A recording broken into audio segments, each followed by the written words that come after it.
We enter our prepared speeches now, and our first speaker will unmute Sharon Giles.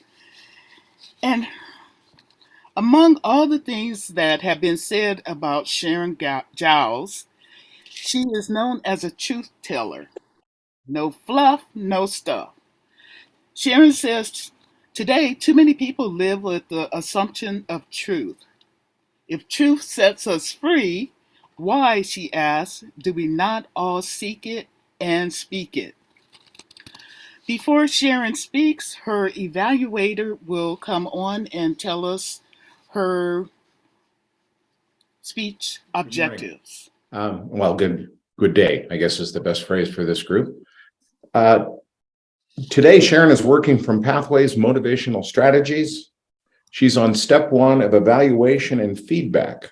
So basically, she's working on her speaking style today. She's asked me to look at her camera focus, her facial expressions, and in general, she will redo the speech after she's had some feedback or pick another one based on the feedback that she gets.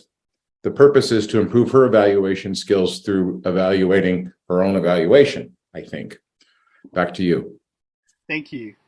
The title of Sharon's speech is The Truth and Nothing But the Truth, So Help Me God, and to whomever else will listen and believe. Welcome to the virtual lantern, Sharon Giles.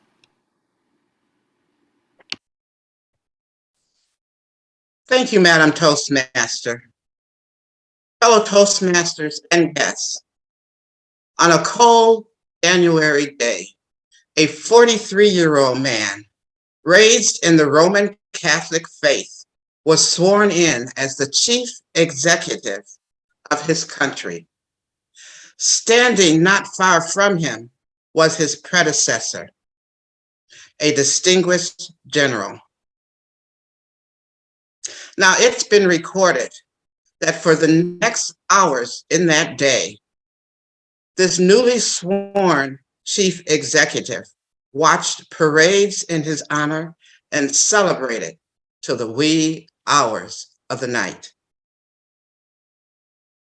Fellow Toastmasters and guests, hypothetically speaking, if you had to leave this meeting at this time, and someone not in this meeting asked you, what was Sharon's presentation about? Would you tell them that she was speaking about the 35th President of the United States, John Fitzgerald Kennedy? Or would you actually tell her, oh, I had to leave the meeting early, so I really don't know what she was speaking about?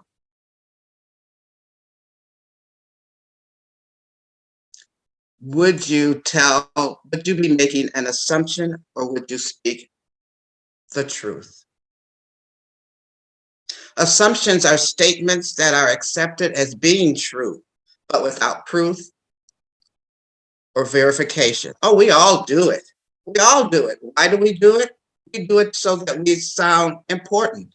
We want to sound like we know more about the situation than was actually said. Please, I ask you, from this day forward, let us speak the truth. It's been said that the truth sets us free, and we all have something to be free from. According to Psychology Today, truth is not simply what is coherent, understandable, or believed within a group, because falsehoods are understood, agreed upon, and believed by a group of people, but that doesn't make it true. Truth is not simply what is believed. A lie can be believed and it's still false.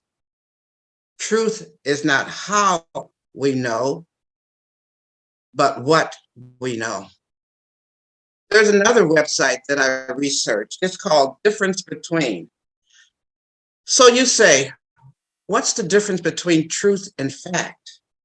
The key difference, fact and truth are two words that come very close together. However, Truth is often considered to have a grander scope than fact. Truth takes in considerations, feelings, and beliefs, whereas they have no place in fact. Fellow Toastmasters and guests, this last Wednesday, I was called into the criminal court system. Oh no, I was not sitting at that desk behind the judge. I was a juror.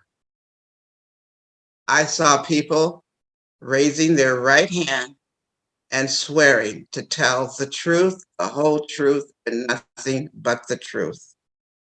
Before we were chosen, we went through a process, and the word, hopefully I'm pronouncing it right, Vior Dior. It's a French word that means to tell the truth.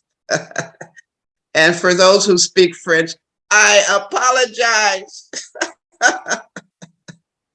Truly apologize. But we got the message. It means to speak the truth. So before we were listening to the people who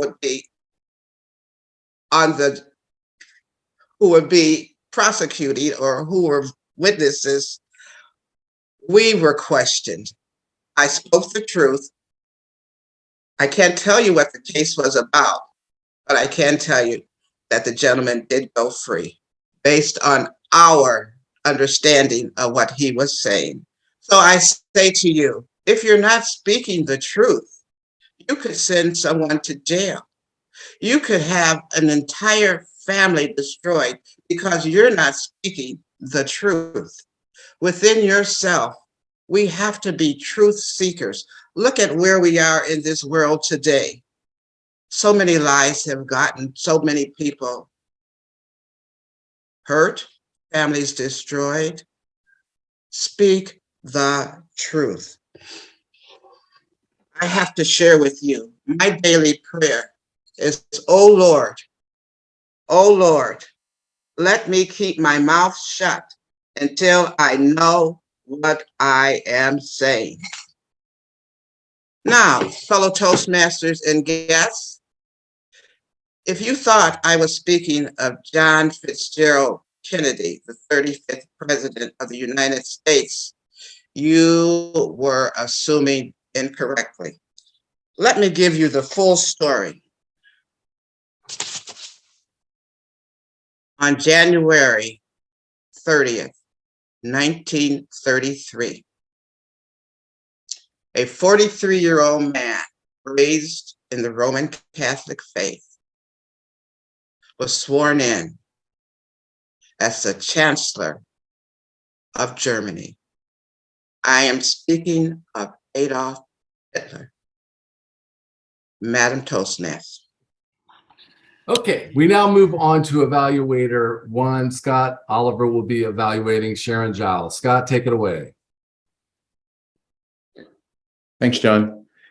Sharon, you have a certain aura of grace about you that when I heard that you were going to speak this week, I just had to be the evaluator because it really made me focus on what you were doing and how you presented yourself. I envy you the skill of your grace.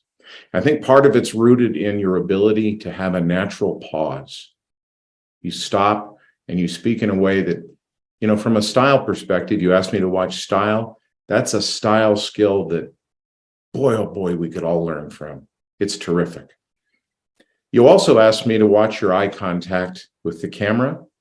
And I would share with you that this is an opportunity that you could grow the speech a little bit. First of all, when you have to look down to read a quote, you've lost your contact with us.